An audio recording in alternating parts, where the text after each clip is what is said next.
was painful.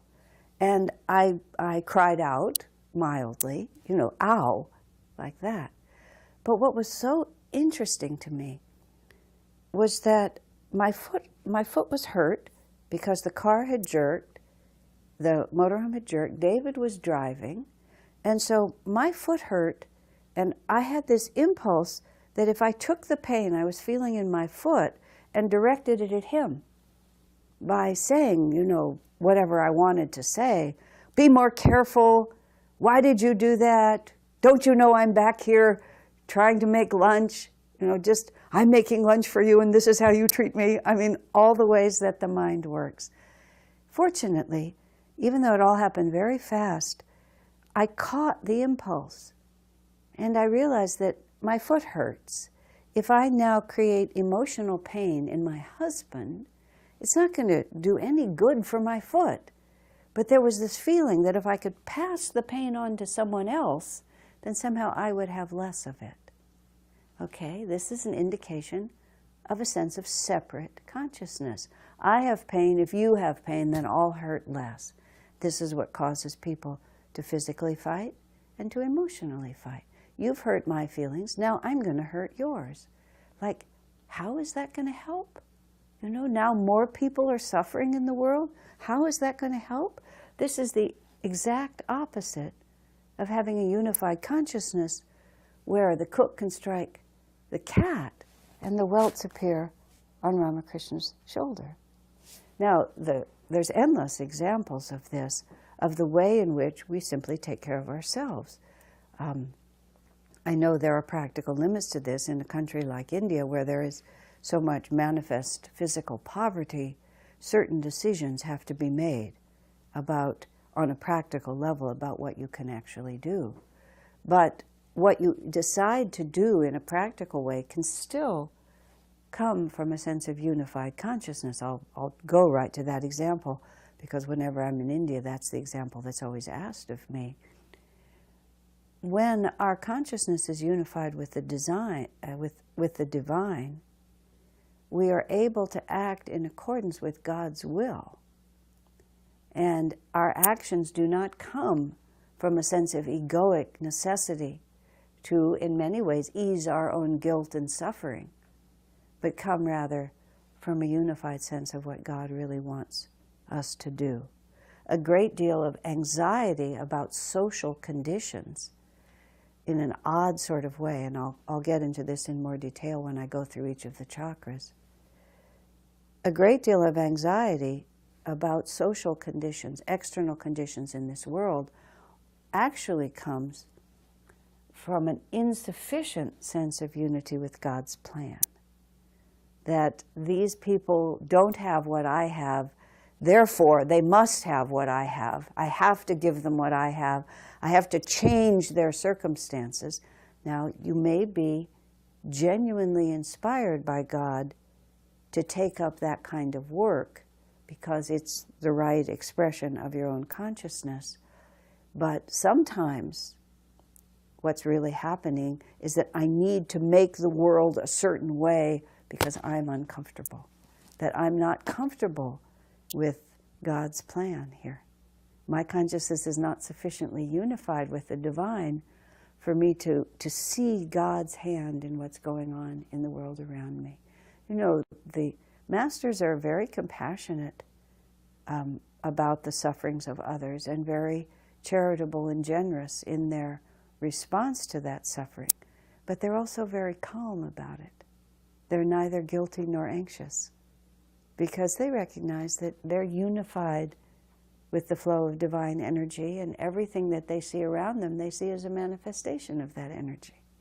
And so there's no reason to be anxious. This is God's plan. I believe it was Ramakrishna who responded to a devotee who came to him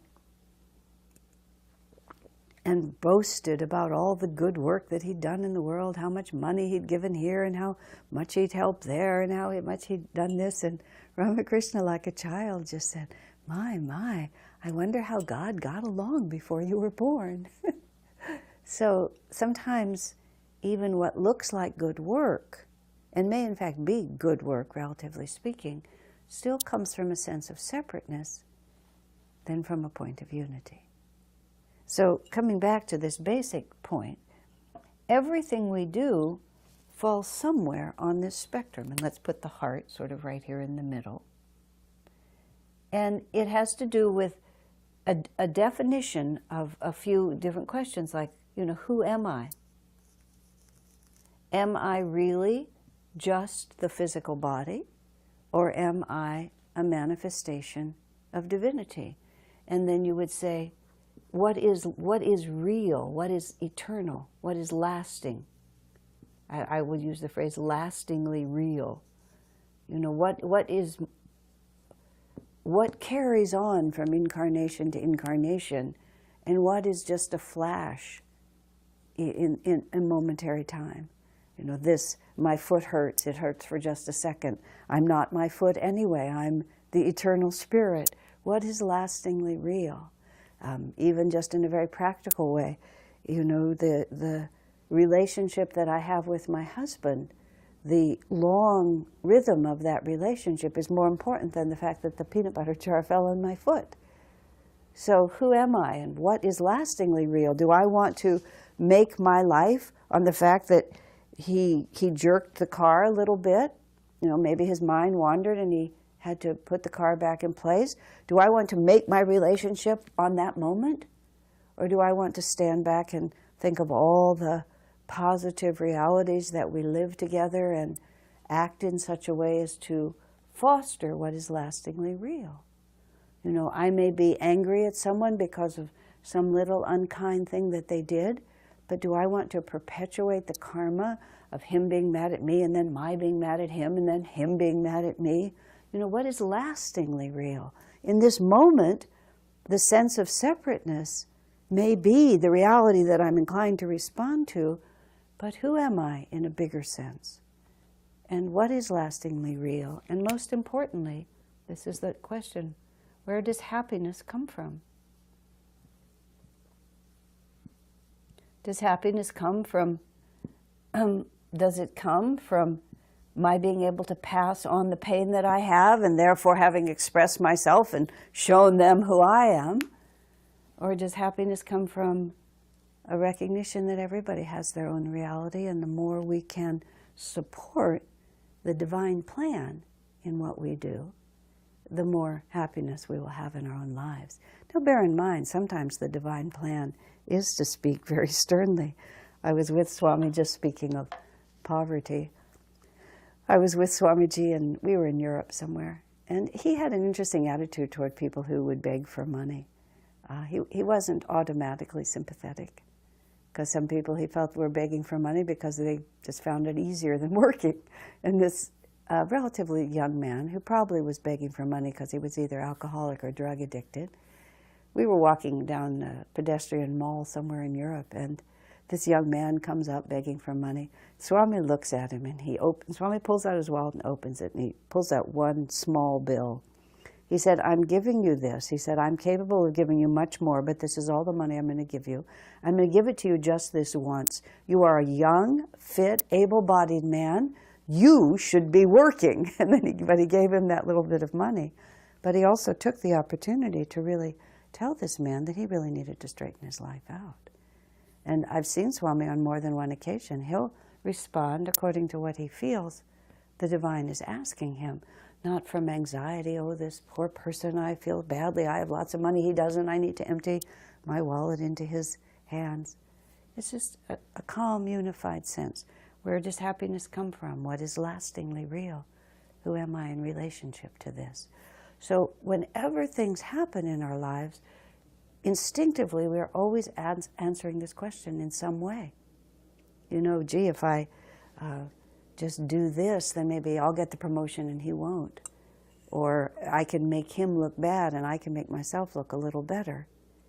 All of these things. Or I'm in the car and I'm perfectly capable. I may have just delivered a lecture on the question of death and reincarnation and rebirth, and said so calmly and beautifully that we are one with the infinite. What is there to fear? And then this big car comes at me on the road, and my first thought is for my own well-being.